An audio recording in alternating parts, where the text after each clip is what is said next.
Hello po, pa? Oh, Alice, anak. Asan kayo? Kailan ba kayo pupunta ng apo ko dito? Gusto ko nang makipag-usap sa kanya. Opo, pa. Pauwi na rin po ako, pa, para sunduin po si Miguel. Sige, mag-iingat kayo ha. Hintayin ko na lang kayo dito sa bahay ko. Sige po, pa. Ingat po kayo. Bababa ko na rin po yung telepono. Sige po, pa.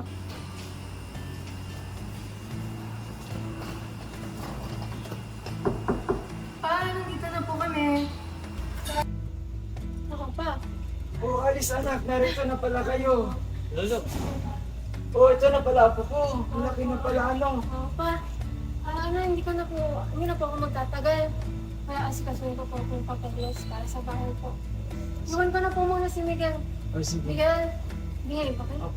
Apo, halika dito. Oh, upo ka muna dun. Apo, mag-uusap muna kami ng mama mo.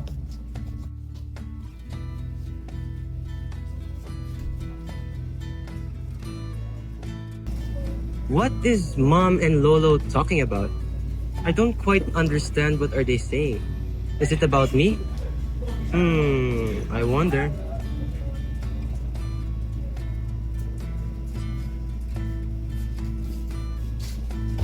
Oh, iho apo, bakit ang tahimik mo? Huh? Did your mother and father teach you about our language? I'm sorry, Lolo. I don't really understand either of those languages. Huh? My parents didn't teach me the languages you're currently speaking right now. But do you know any basics about our language? Sadly, no. I don't really know anything, Lolo. Okay. Tomorrow, I will teach you. But before that, you rest first because I know you're tired of your travel earlier with your mother. Okay po, Lolo. I will try my best to learn from you. Okay. Okay, Apo, let's start, ha? So, I will teach you the basic Tagalog and Cebuano. So, for, good morning? Yes, Lolo. The Tagalog for good morning is magandang umaga. Magandang umaga. Is that correct? Yeah, that's correct. Then, Cebuano for magandang umaga is maayong buntag. Maayong buntag? No, maayong buntag. Maayong buntag. Yeah, that's the one. Then, I will teach you another word. Thank you. The thank you in Tagalog is maraming salamat. Maraming salamat. No. Maraming salamat. Oh, maraming salamat. Yeah. Then the Cebuano for maraming salamat is salamat kaayo. Salamat kaayo. Yeah, Correct. then another word is I love you. You know I love you. Lolo, ihigugma kita.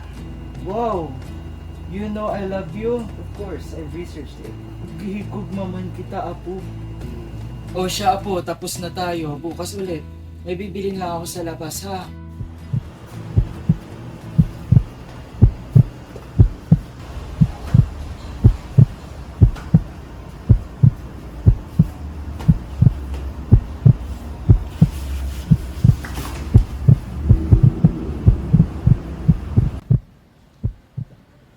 Wait, whose wallet is this?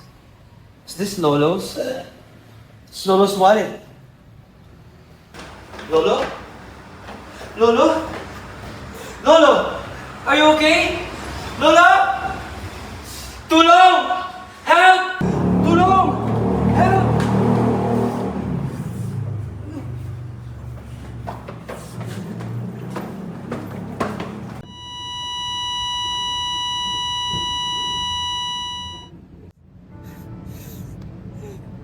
Salamat, Lo.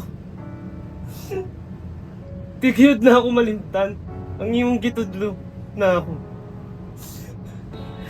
Kahit wala ka na, baka nandito ka pa rin. Mahal na mahal po kita, Lo.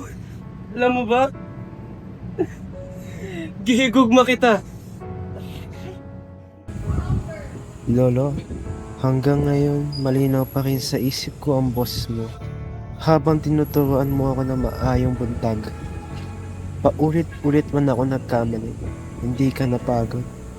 At lagi mo sinasabayan ng ngiti. Pero ang pinakatumatak sa akin, Lolo, nung marinig ko mula sa iyo ang ginubuhog makitika, doon ko naramdaman kung gaano mo talaga ako kamahal. At kung gaano rin kita kamahal. Na-mystic ka, Lo. Pinapangako ko na ikakalat yung iyong tinuro sa akin. Baka sa kabataan. Gabayan niyo po ako, ha. Mahal na mahal kita.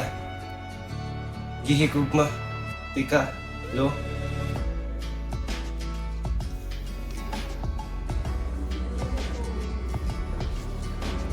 Grabe, hindi naman silang dalawa nagtutunan sa sarili ng nagwami. Kala mo naman talaga makakuha sila ng award sa ginagawa nila. Tama, wala namang special dyan eh.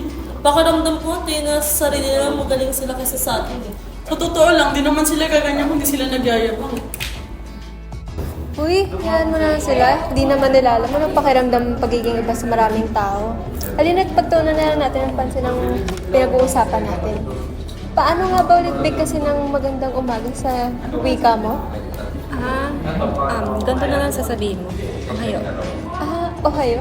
Ganyan. Tama ba? Tama.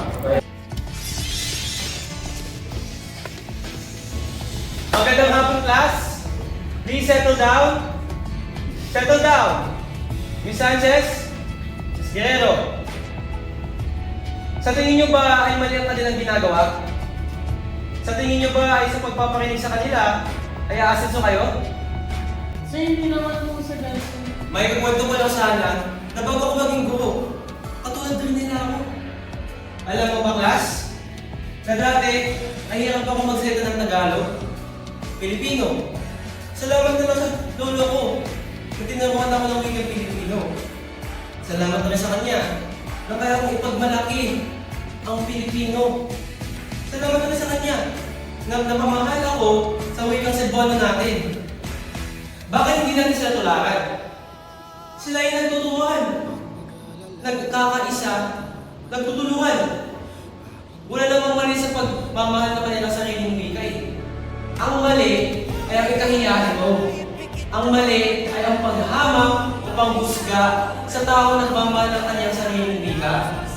Ngayon ang tanong ko sa inyo, bakit ganun kayo kahiya sa sariling wika na kailangan nyo kapapin ang ibang taong ginagamit ng kanila?